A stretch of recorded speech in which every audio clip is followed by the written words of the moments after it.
The Strangers Chapter 1 is the third film now in the 15-plus year Strangers franchise, but this time they're taking this in a brand new and original, they say, direction by making a trilogy that they've already shot back to back, and these three movies will be released all within a year's time. Chapter 1 is about a couple, Maya, played by Madeline Petch, and Ryan, played by Foy Gutierrez. They are a couple that have been dating for 5 years, not married, but have been dating for 5 years, and they're moving across the country to Oregon. But on their stop, their car gets broken down, and they need to stay at an Airbnb. And this is where weird things occurs when three people wearing masks are trying to do a home invasion on this couple trying to move across the country. The film is an hour and 31 minutes and is rated R. Welcome back, everyone, to a brand new review here on Max Talks Movies. My name is Max Dinner. Today I'm talking about The Strangers, Chapter 1. If you're new to the channel, please subscribe and ring that bell for notifications. I talk all things movies and TV shows and box office, so please, if you like any one of those things, please subscribe and ring that bell for notifications. Comment down below. What are your thoughts? Are you a big fan of the Strangers franchise?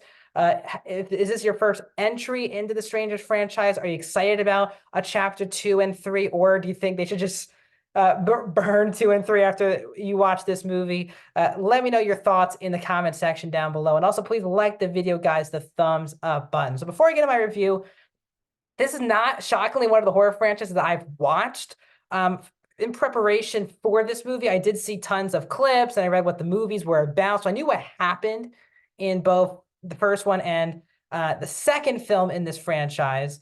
But I have not sat down and properly watched it. Didn't have time leading into this movie. I was doing prep on a couple other franchises, actually, that have movies coming out. But I know what happened. I've seen the majority of the first movie, like on just not a sit down, but just like clips and things. So that's my entry into this. Is my first like full film into the Strangers franchise. And what I'm going to say, let's get off the bat, is that if you didn't see my out-of-theater reaction, this is one of the worst movies that I've seen all year, and it will go down as one of the worst movies of 2024. I can pretty much guarantee that. I did not enjoy myself whatsoever from start to finish. From the positive, like the Strangers themselves, just like the other two films, look very cool, very threatening from a look perspective.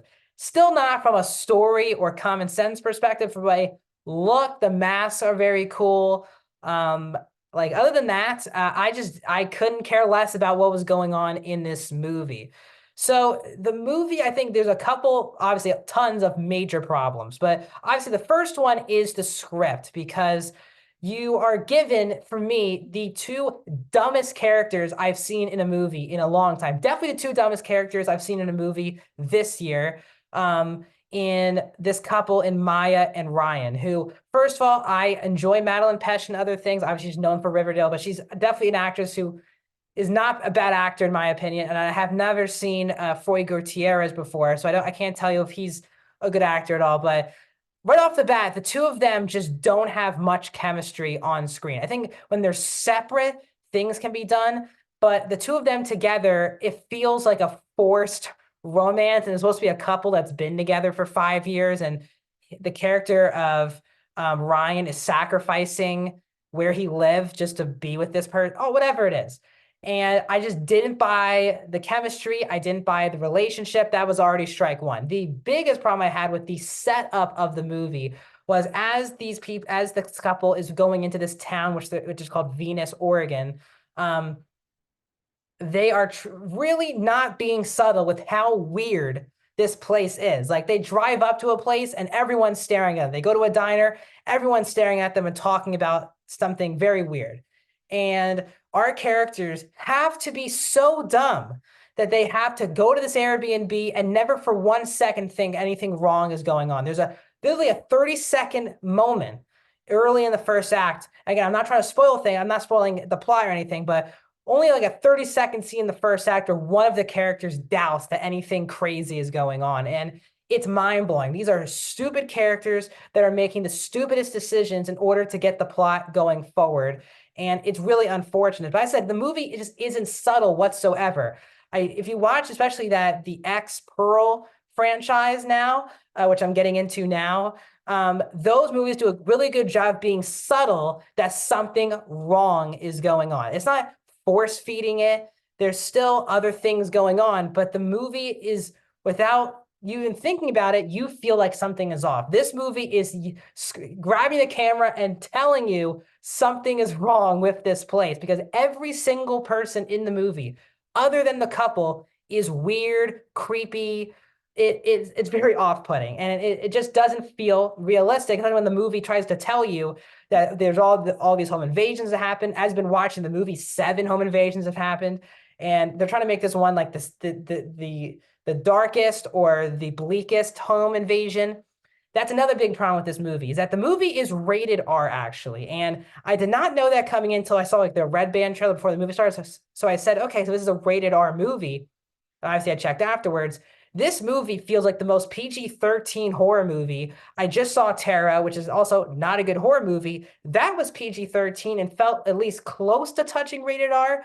A lot of those kills were a lot more violent than this movie, and this movie is rated R. There's even a couple cutaways when things are getting bloody, and like, this is rated R. So what's the point of it being rated R if we're not going to see the kills? And when kills happen, this is the most PG-13 of it. It's not violent whatsoever. There's never a point where you have to look away because something's disgusting going on. I just feel like this movie had no business being rated R, and it should have, if it was going to be rated R, then go all out on it and try to go as much blood and gore as you can, except it went for a PG-13 story and the movie got an R rating. It's very confusing, but the movie feels very PG-13.